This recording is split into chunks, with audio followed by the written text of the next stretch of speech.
damaged or destroyed, and we have 3,408 firefighting personnel assigned to the incident.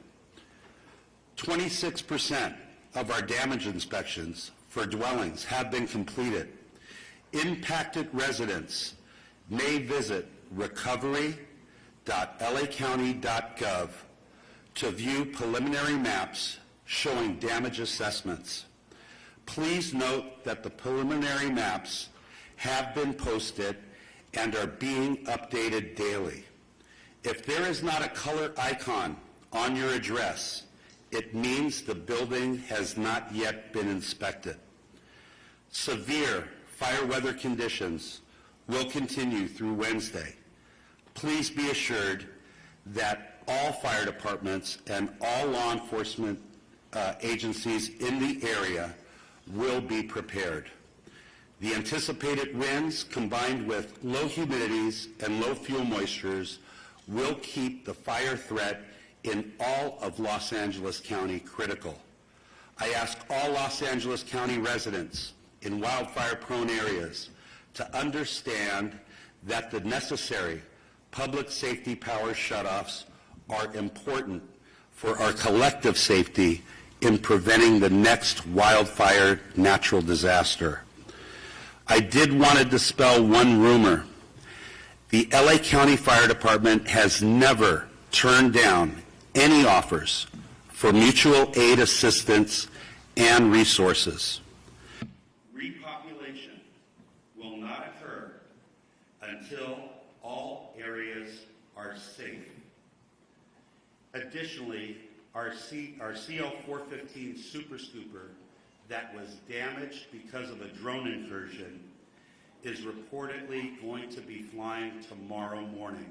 It has been repaired, and we're waiting for the FAA to give us approval to fly again. Thank you to Board Chair Supervisor Catherine Barger and Supervisor Lindsay Horvath for your unwavering leadership and continued support throughout this unprecedented disaster.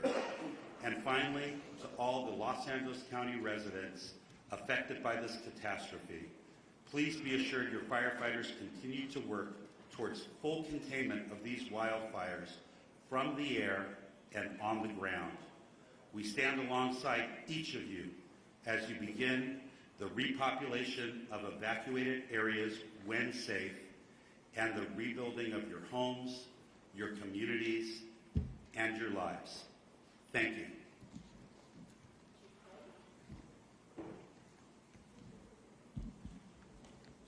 Good morning, everyone. Kristen Crowley, Los Angeles City Fire Department Fire Chief.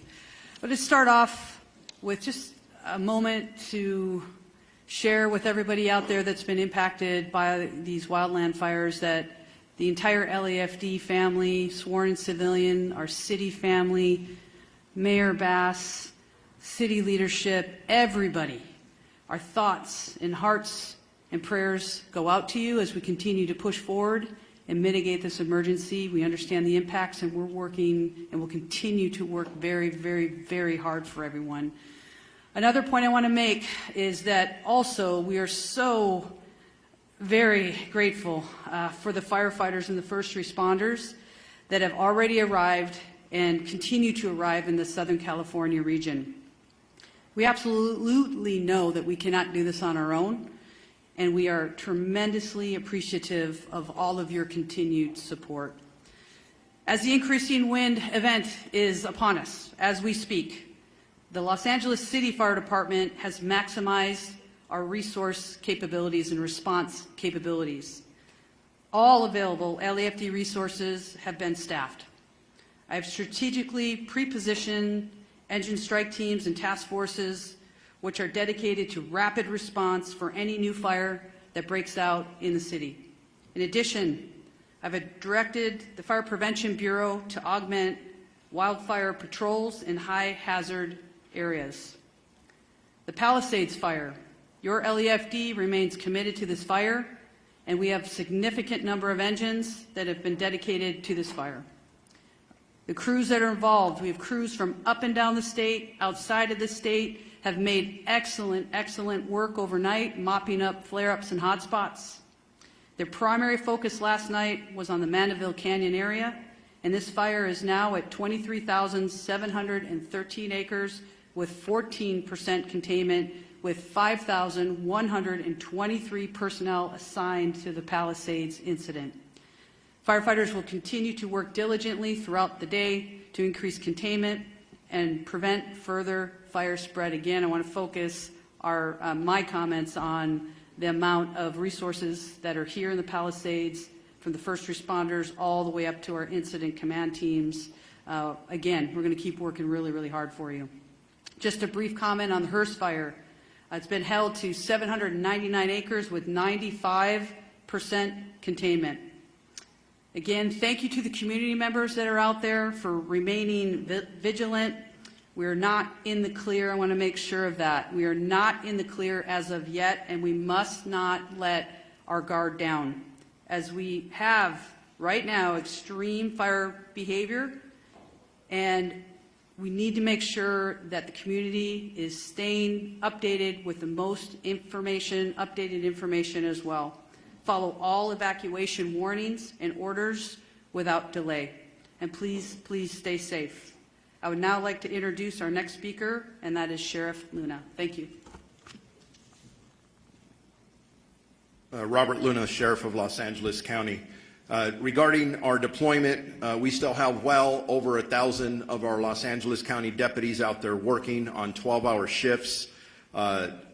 We have 172 California Highway Patrol officers. I'd like to thank the commissioner who was with me yesterday, Sean DeRee, for all of his assistance. I also want to thank Major General Beavers. I was with him as well, and he has fortunately been able to increase the amount of National Guard assistance that he is giving us to up to 600. And he told me yesterday if we need more, we can ask for more, and we are strategically looking at that, analyzing it, and we'll ask as needed. Evacuations, we have approximately, and this is some good news because it's dropped, we have over 92,000 people who are under evacuation orders and approximately 89,000 people who are under evacuation warnings. I want our community to know this, and Chief Maroney did talk about this for a second. In every conversation we're having about evacuations, warnings, whether they're going to implement them or take them away, the conversation about repopulation is on all of our minds. I know that we are attending, staff's attending community meetings, whether they be out in the Palisades fire area in Malibu for us at LA County Sheriffs, in the Altadena area. We are hearing our community loud and clear, and we want to get you in there as soon as possible. But I want to reiterate what is holding us up. This is very important. We are still, for the Altadena area, we are in the third day of grid searching.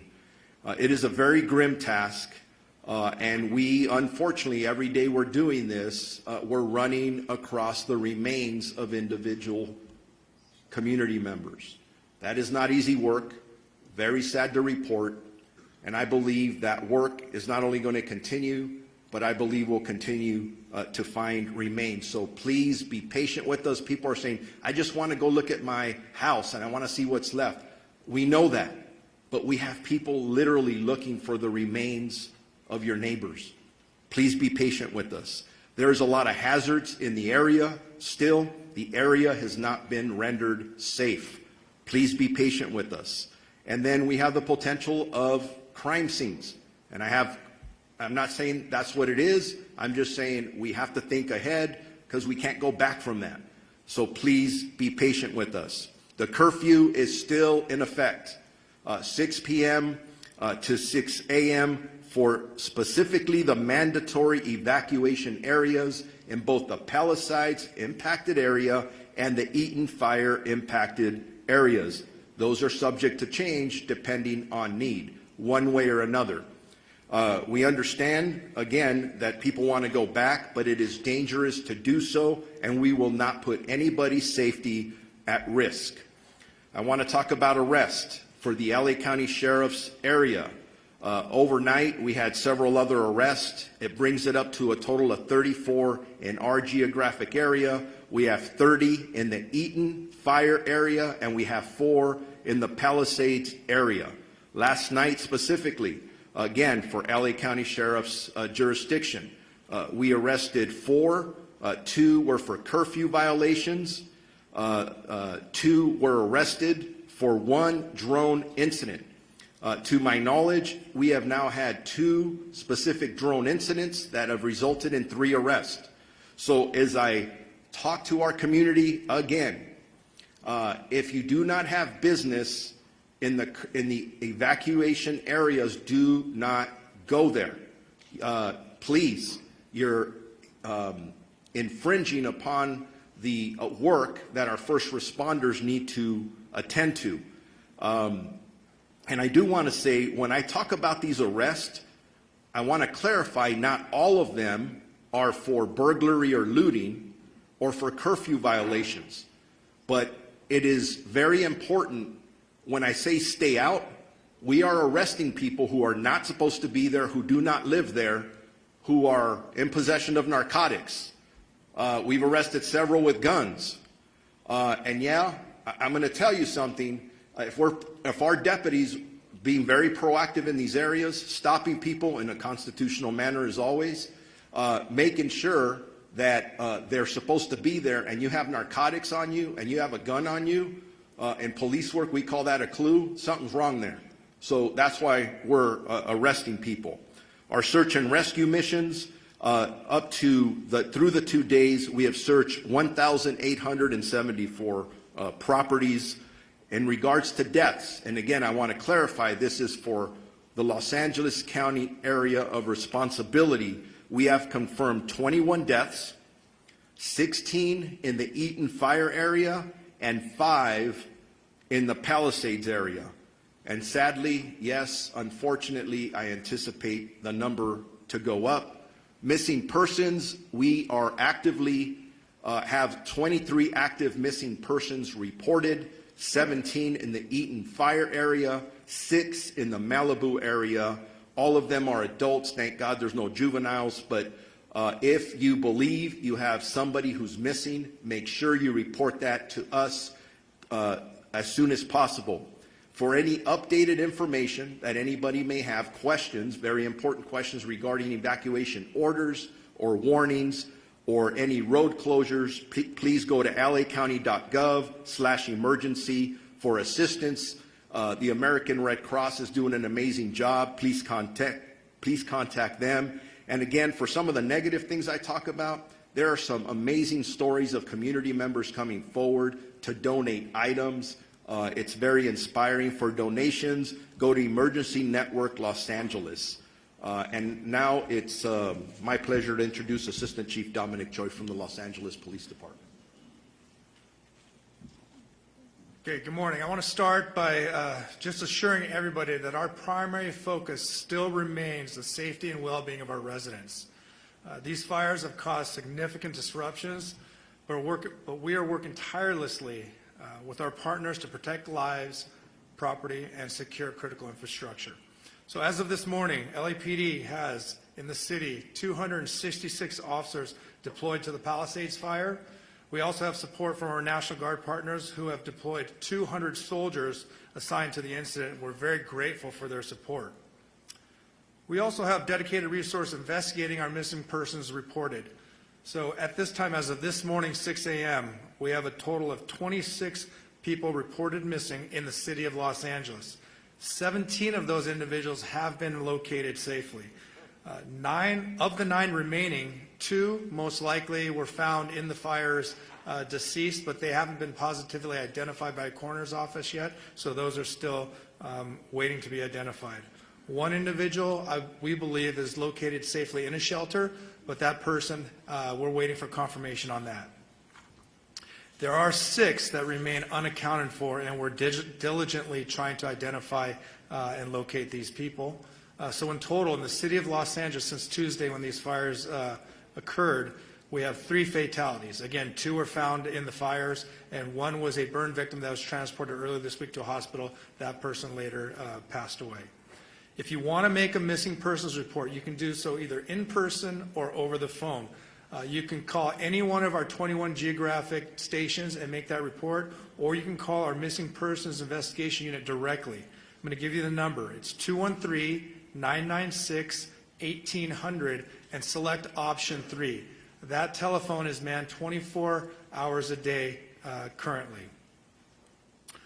As of this morning, the City of Los Angeles, related to the fires, has a total of 14 arrests, 3 for curfew, 1 for impersonating a firefighter, 1 for possession of burglary tools, 4 for burglary, 1 for DUI, 1 for felony vandalism, and 3 for shoplifting. As the sheriff just mentioned, it's not just for looting or burglary that you're going to jail or curfew. If you're in the area, you don't belong in the area, you will be stopped and questioned, and whatever crime is being committed, you will be held accountable for that. So please stay away from these evacuation areas. Regarding escorts, we talked about this a little bit yesterday, but we tried to be compassionate and put together a team to escort residents to their homes to either retrieve small pets or their medication. But that line became exceedingly large, and it was causing more problems than solutions. We have halted this escort service for the safety of everyone involved. Currently, we don't have any timeline of when we're going to open up that service, if at all. So please be patient with us. We know you are waiting. If you are still waiting at any of these checkpoints to be let in or escorted, please do not wait there. You will not be let in or allowed to have an escort at this time. Also, another important reason for stopping these escorts is because we have search operations beginning. Over the next 48 hours, we'll be working alongside LAFD Search and Rescue, our ATF partners, as well as the LA County Coroner's Office throughout the burn areas, giving priority to those people that are reported missing in these burn areas.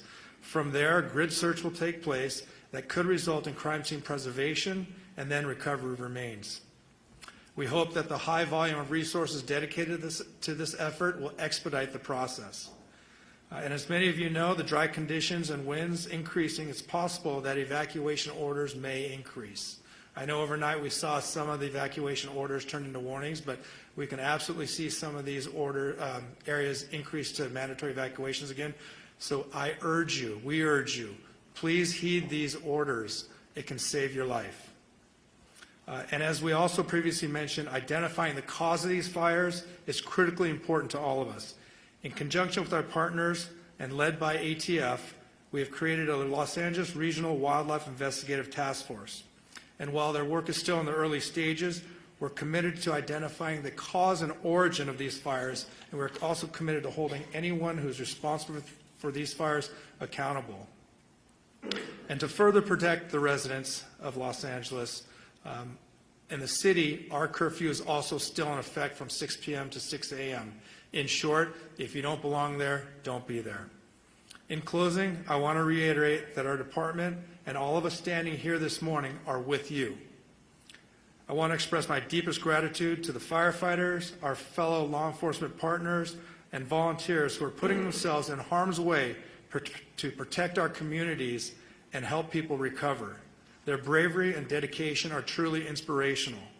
We are also grateful for the patience and cooperation of our residents during this difficult time. We know this is not easy. Thank you and be safe.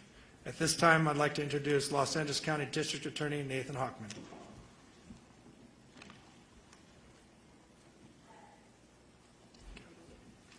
Thank you.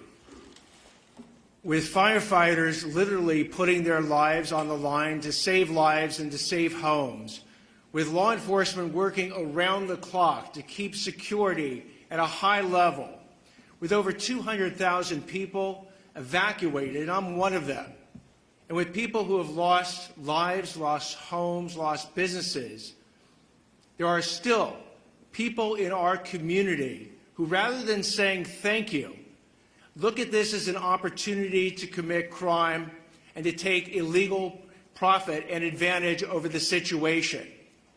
We've seen this come up, and you've heard law enforcement describe the arrests that have been made, whether those arrests are for looting, burglary, grand theft, whether those arrests are for arson, whether those arrests will eventually be for price gouging, because we have been seeing price gouging with hotels, people offering residences well above the 10% addition that they can charge. We've seen that with medical supplies, other types of supplies, price gouging going on. So the criminals have decided that this is an opportunity, and I'm here to tell you that this is not an opportunity. You will be arrested, you will be prosecuted, and you will be punished to the full extent of the law. At 2 p.m. today, we'll be holding a press conference to announce the first charges in a looting case and the first charges in an arson case. This is not an arson case tied to the major fires. It was an arson case that was done on the side, in essence.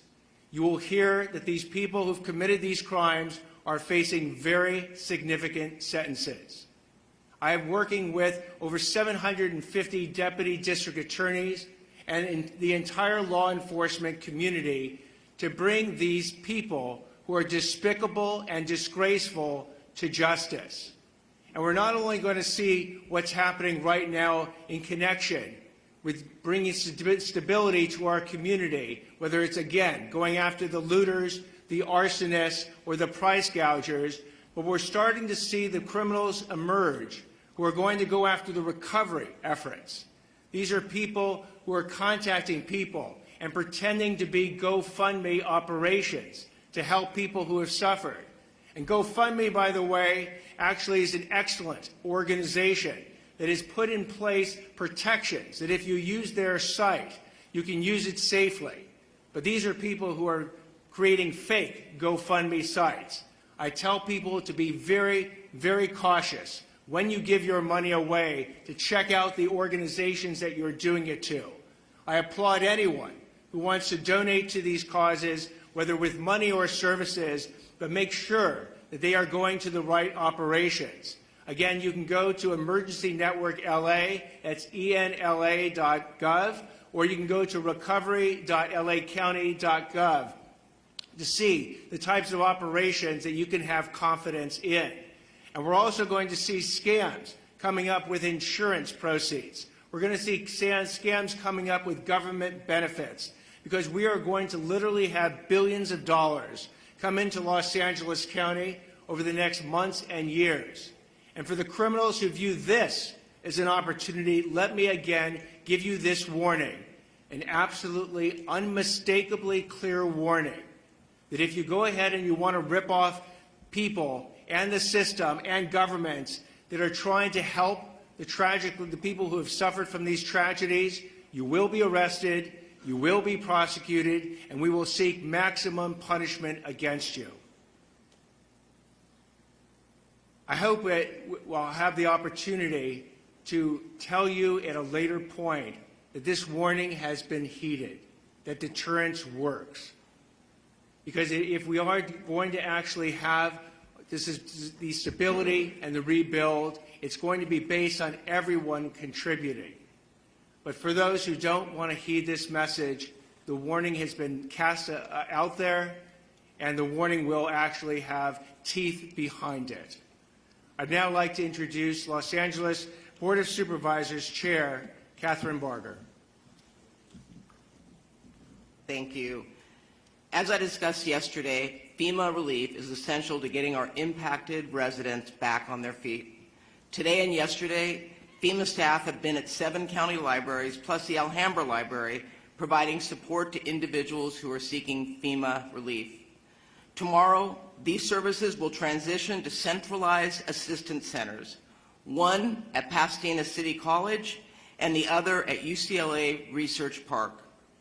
These centers will be in-person venues where all impacted individuals can receive direct support for FEMA's assistance program, which helps residents access lodging, essential items, and other large financial needs. You can visit recovery.lacounty.gov for all the details. And I would encourage everyone listening to go to one of these sites, because I was at Pasadena Convention Center. I know Supervisor Sleece, you were as well. And I saw people handing out cards. I don't know who they are. I don't know who they represent. But people are looking for an opportunity. At these recovery centers, you will have legitimate government officials who are going to work with you to make sure you receive the benefits you deserve. I want to thank FEMA for their continued support for our impacted residents. Our residents need this support to begin rebuilding, and believe me, after last night's meeting that I attended with my constituents, they are desperate. So many residents I've heard from, especially those without insurance, are concerned they won't receive enough assistance to rebuild their lives. On top of FEMA assistance, I'm going to be advocating for innovative loan and housing solutions to bring people back to their communities. People need help, and they need to know what kind of support they're going to receive. Last night, I joined hundreds of impacted victims in Pasadena to hear their stories, understand their needs, and to discuss what comes next. Many wildfire survivors I've met, spoke with, have repeatedly told me they're worried about the rebuilding process. Specifically, many have mentioned that they are eager to begin clearing debris and seeing what valuable possessions survived this devastating fire. I want you to know that yesterday, the governor issued an executive order to streamline this rebuilding process. This executive order is going to make rebuilding homes easier by cutting red tape and make it as affordable and efficient as possible for our residents to clear debris. Yesterday's executive order, along with the previous order to waive the CEQA requirement in rebuilding, are two unprecedented actions that will be essential to making our community whole again. I know that our wildfire survivors want nothing more than to begin the rebuilding process, and it is our job in government to get out of the way. Our neighbors deserve nothing less. To all the residents in our county, we must maintain diligence over the next few days as winds increase again.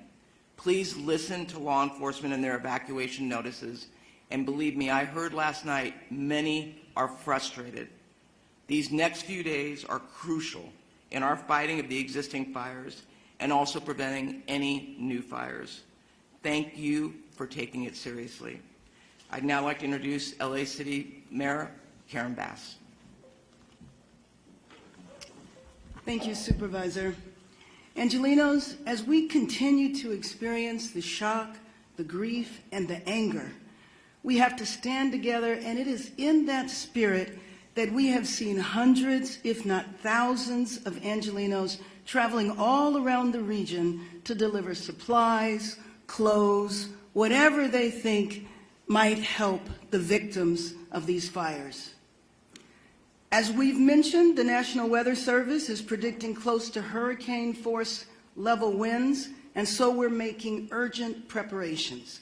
My top priority and the priority of everyone else is to do everything we can to protect lives. As these winds approach, LA City firefighters and firefighters from across the county, state, and nation, and even overseas, are in a proactive and strategic posture to save lives. Firefighting resources from LAFD and fire departments from all over are positioned in strategic holding locations. DWP is deploying water tankers to augment water supply for firefighters. The emergency operations centers remain activated at the highest level to rapidly coordinate emergency response. As we prepare for more wind, we're also urgently working to provide people with much-needed resources. This week, as Chair Barger said, our city and county will launch in-person local assistance centers that are tailored to those affected by specific fires. These local assistance centers is for Angelenos impacted by the Palisades and Hearst fires, and they will open at the UCLA Research Park, which was formerly known as the West Side Pavilion. It will operate from 9 a.m. to 8 p.m., 7 days a week. These centers will help people who have lost vital records like birth certificates, driver's license, Social Security documentation. They will help people who've lost their homes or businesses apply for disaster relief loans, and they will provide referrals for mental health counseling and other services. We anticipate that there will be representation for over 20 city departments There will be representatives from the state and federal departments and agencies. Later today, we are also going to be releasing policies on the city level that will help with the rebuilding process. So as we continue to go through these next few days where the fires are still a serious threat, we also want to begin to help people put their lives back together and to prepare to rebuild our city.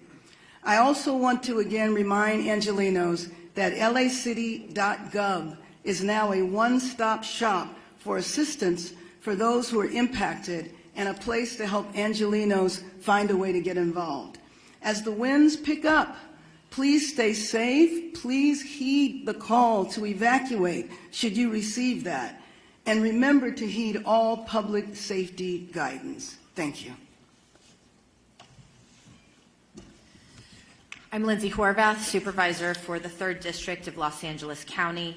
The latest Palisades fire updates, as you've heard, more than 23,000 acres have been impacted by this fire, and it is 14% contained. We have over 5,100 personnel, including 44 helicopters and 540 engines. The fire continues to hold along Mandeville Canyon, and we are grateful for our first responders and all those on the front lines fighting in this area. We know it is critical, and you are doing a great job. We've also made significant progress in Topanga Oaks, Sylvia Park, Temescal Ridge, to Mulholland. All of these areas have been under threat, and we are continuing to hold. Santa Monica has lifted their evacuation orders and downgraded to warnings in North San Vicente, moving from order to warning at 8 a.m. today. All of the warning areas have been lifted. A particularly dangerous situation has been issued. Strongest winds from Tuesday morning until Wednesday. We strongly encourage caution and vigilance. This is the weather prediction that the National Weather Service had going into last week's event. So these conditions are significant, they are serious, and we need you to follow all orders. All Santa Monica Malibu United School District schools will remain closed today. All Santa Monica campuses, except for Roosevelt Elementary, will be open.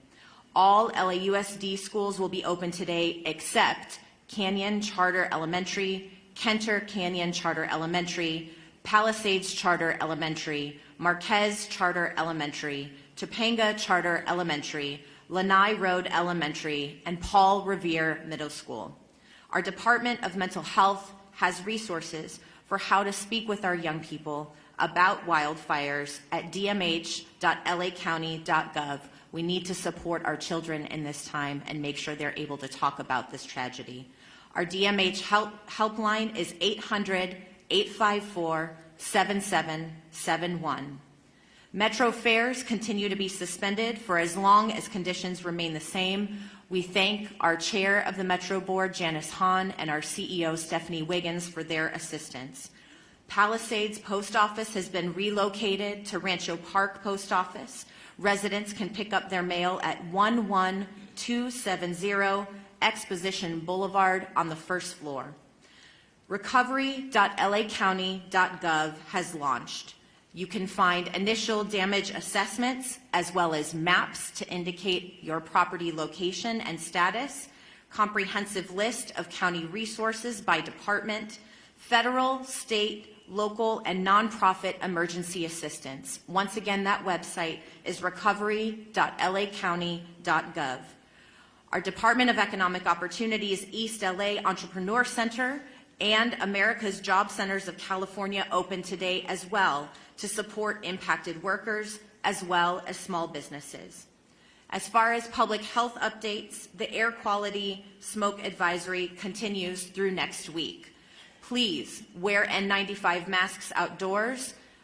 Fine particulates are airborne even in areas not impacted by the fires, especially children and older adults, especially those with serious health complications, are particularly at risk. LA County Department of Public Health is providing N95 masks at all evacuation shelters and to community-based organizations. When you are at home, please close your windows and doors, run the air conditioning or air purifiers if you have them, and check your filters regularly. In your car, close the windows and vents, turn your air conditioning on to recirculate. Do not, in any way, use leaf blowers or other actions that will push ash into the air. Follow all drinking water advisories, and due to ocean contamination, avoid the following beaches: Malibu Point at Surfrider Beach, Solstice Creek at Dan Blocker County Beach, and Inner Cabrillo Beach in San Pedro. To stay informed about the latest emergency orders, you can go to emergency.lacounty.gov. And I want to once again thank all of those who are on the front lines, keeping us safe through this very difficult time. All of our volunteers who have kicked into action to ensure that our community members are supported.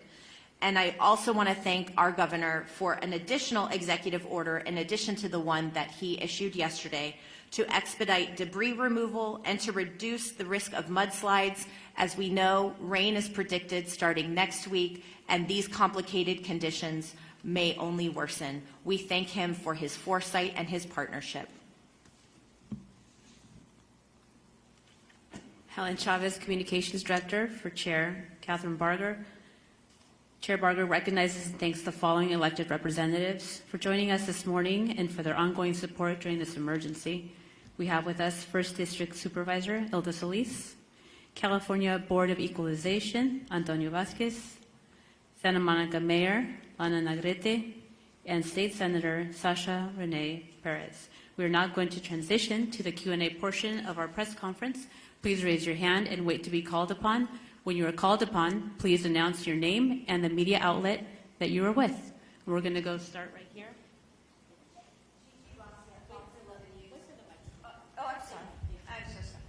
Okay. Gigi Garcia, Fox 11 News. I have a question about the fire, but I'm going to start with this question. Maybe I'll have a second chance. Assistant Chief Choi, to most families, if not all families who have pets, they are like family to them. Tomorrow will be 7 days that those pets that are inside the houses that survived may be without water and most likely without food, which would put that in an extremely critical condition that could lead to death if it hasn't already. Is there nothing that can be done for those folks that are telling us they are desperate, they just want to go in, get their pet, and go right out? They don't want to look at the house, they want to get their animals out. The fire broke out at 10:30 Tuesday morning. Many folks were at work already and have not been able to get back. Yes, I can tell you my comments were specific to escorting that resident or those residents back to their house to do such things.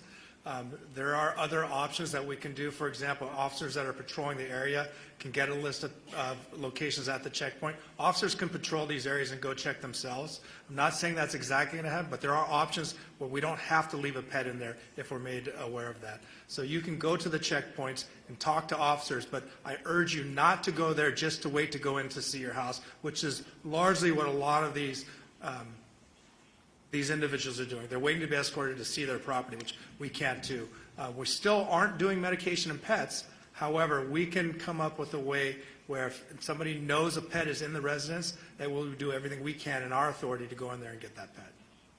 And then, Gigi, on that note, Pasadena Humane Society is actually going into the Altadena area that's under evacuation orders and feeding pets. So there is, we will link up and see if we can duplicate that. Woman right there in the middle. Right? Yep, and then we'll go. Oh, you've got to hold on to great. Sorry. Hello, Jane Secker, Sky News. A couple of questions. One to Fire Chief Maroney. More bad winds on the way. We know the conditions, as we've just heard, are going to be the same as last week. How confident are you that you're better prepared this time? And also a question for Mayor Bass, if I might. Our correspondent David Blevins asked you last week if you owe the people of Los Angeles an apology for cutting the fire budget. You didn't respond to him then. Would you like to respond to us now?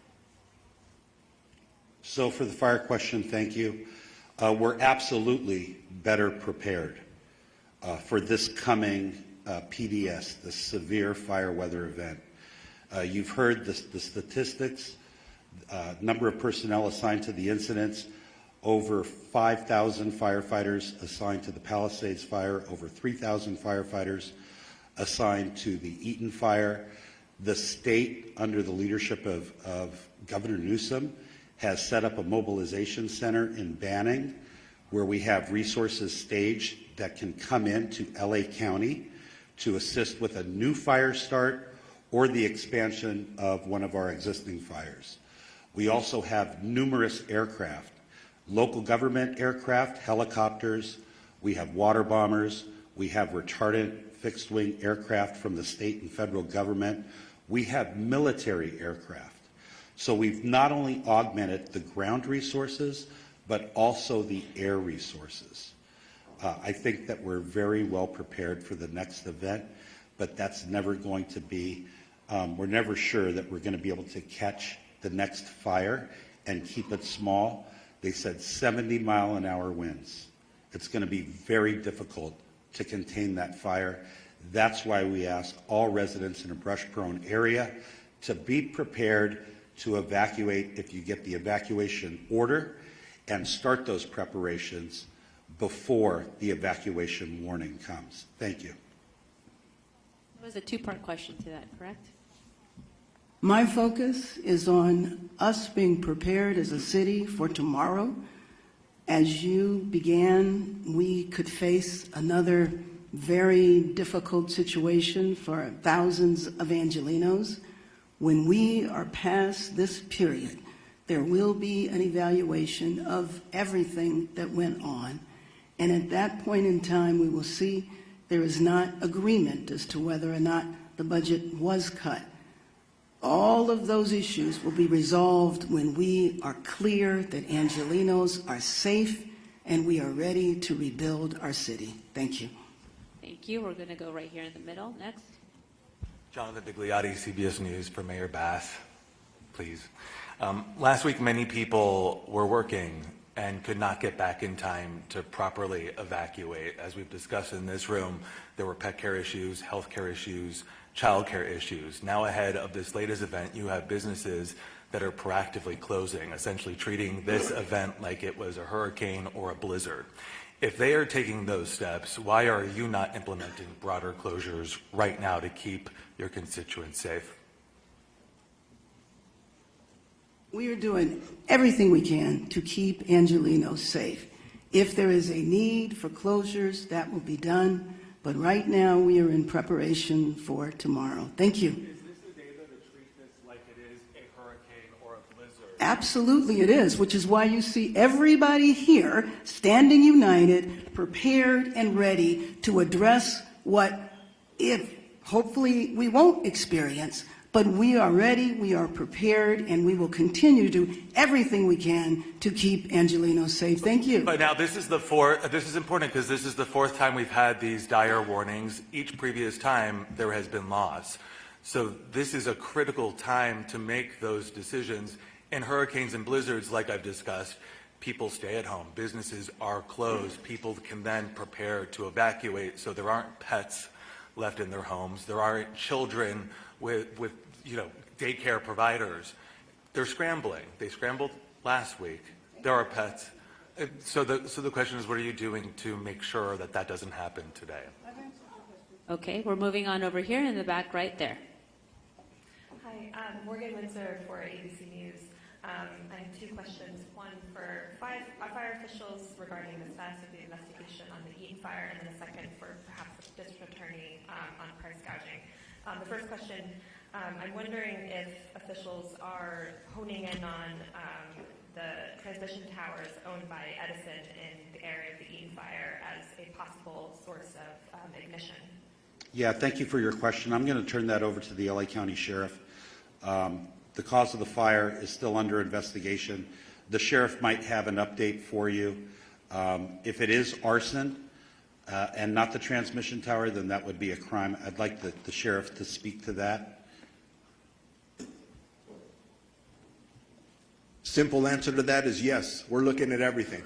We have a team that is obviously focused on the response as we prepare for any event, and then the investigation, not only into the recovery of the remains and the issues surrounding that, but anything that would have caused any of the fires anywhere in our jurisdiction. I think the chief from, or the assistant chief from LA talked about a task force. We're on that as well. We're working together, and we expect to find answers. Okay, I saw a hand right here in the blue jacket. Hi, good morning. Lauren Coronado with NBC4 News. This is for Chief Crowley. You mentioned wildfire patrols in high-risk areas. Can you identify those high-risk areas?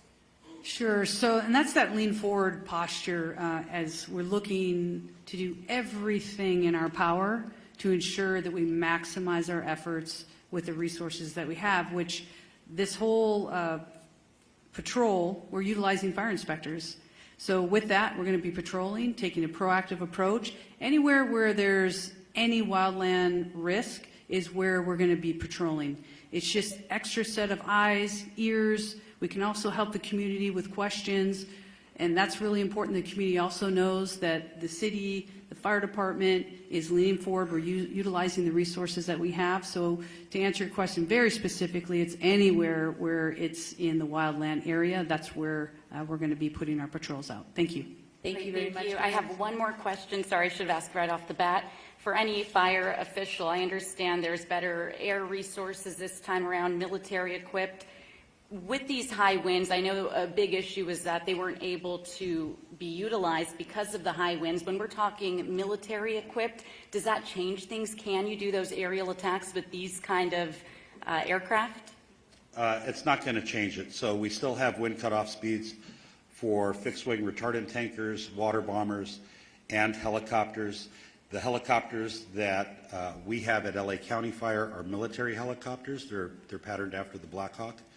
And still we do have wind cutoff speeds, not only for the safety of the helicopter, but what happens as the wind speeds increase, the effectiveness of the water drops or retardant drops is affected. And the minute that aerial firefighting resources are no longer efficient or effective or safe, we have to ground them. That's the unfortunate truth, but we do have a lot of people on the ground that can still fight the fire. You saw our firefighters, 100-mile-an-hour winds, Eaton Canyon, and Altadena that kept fighting the fire even in those strong winds. Thank you. Thank you. We're going to go over here, and then we'll go over here. Thank you. This is Dave Zonizer at the Los Angeles Times. I was wondering if you could go sort of fire by fire and tell you where you are on determining the origin. Are you guys looking at whether or not New Year's Eve fireworks might have been a trigger for the Palisades fire with something then flaring up later? I know you mentioned the Eaton Canyon fire, but can you tell us, for example, is arson being viewed definitely as the cause of the Sunset fire? Could somebody just walk us through each of them? Yeah, I mean, I could talk about, so right now we have the task force that is robust, that is, they're identifying cause and origin for each of these separate fires. There's so many of them.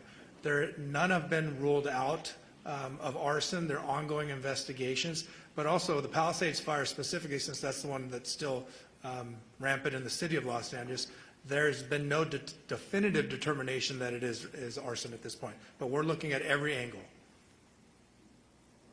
Anything more specific? It's an ongoing investigation. If I could, I would. I don't have the answer for you.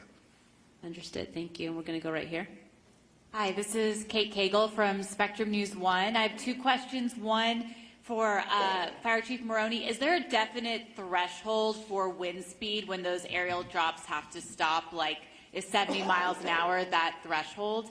And then my other question is, given how dense some of these neighborhoods are where we've seen orders and warnings, I mean, all the way to Wilshire and Santa Monica last week, we've seen gridlock when people are trying to all get out at once. Have you guys worked on addressing that issue if people do have to evacuate tonight from an extremely dense area like we saw with the Sunset Fire? Folks just couldn't get out because traffic was jammed. How do you address that? Yeah, so to answer the first part of your question, there is a specific threshold. And I don't remember what that threshold is, although I used to work at air operations. 30 to 40 miles an hour is beginning, I believe, to be that threshold. I'll see if our CAL FIRE partner from the state of California remembers what that threshold is for helicopters and fixed-wing air tankers. Please say your name and your... Good morning, Jerry Magana, with CAL FIRE, representing the incident management team. So with the specific aircraft, they all have a different limitation. The problem is when you have sustained winds, over 40 miles an hour is the issue. The problem is the gusts. So the gusts peak and the aircraft limitations or capabilities are then limited based on approach and departures, as well as Chief mentioned, the drop accuracy. So each aircraft will have that limitation based on the manufacturer's recommendation, and then as far as the safety component, usually the limiting factor is gusts over 30 miles an hour, but the sustained winds, anything over 40, is pretty much going to ground most aircraft. So again, each one of those aircraft have those specific limitations, but as an overall general rule, safety rule, the gusts is what is the issue, and this is what the gusts that we've been having. Thank you. Can you restate, please, your name and spelling? Yes, Jerry Magana, Gerry. Last name is Magana, Magana, representing the CAL FIRE incident management teams. Thank you. Thank you so much. We have two last questions. There's a clarification over here. I'd like to answer the second part of the question regarding community congestion and people leaving all at once under the evacuation order. We really want residents in LA County to be prepared. If you don't have a wildfire evacuation plan for your family and your home, please make one today. Visit www.fire.lacounty.gov/RSG. That stands for Ready, Set, Go. I would recommend, in an abundance of caution, if you get an alert on your telephone for an evacuation warning, leave then. Don't wait for the order, because we know from experience that if you wait for the order, you might get caught up in the congestion that you referenced. And please do not silence the emergency alerts on your telephone. If we send out an alert at 3 a.m.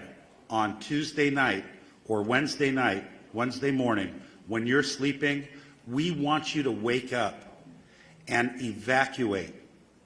We know we had some issues earlier, but please do not turn off those wireless emergency alerts on your telephone. Accurate? Sorry, my question was that those alert issues have been resolved and people can rely that that's accurate now? Yes. I just think it's very important that Chief Maroney and I stand together and have the exact same message, which is the Ready, Set, Go piece is Ready, Set, Go. The community needs to also understand you don't have to wait for the order. Knowing what we know and what we saw, if you're in any of these particular areas, that lean forward posture, we keep talking about it. We saw the impacts, extreme impacts of the winds when what happened in Palisades. Our professional advice to anybody out there is to make sure you're ready, to make sure you have a plan. We talk about the pets, we talk about the medications. Put your plan together, be ready, and you do not have to wait. You do not have to wait for the order. And I think it's really, really important that everybody hears what Chief Maroney and I are saying. And in fact, the rest of the region, the rest of the fire chiefs are saying the same thing. Thank you. Kevin, you were going to address the alert issues? Kevin McGowan, Director with the LA County Office of Emergency Management. In partnership with the state, we have the wireless emergency alert system ready to go with a state partnership. Thank you. And we are at time. We will have one-on-one interviews. If you have any unresolved or unanswered questions, please approach to the front and we will connect you to the appropriate speaker. Thank you for today.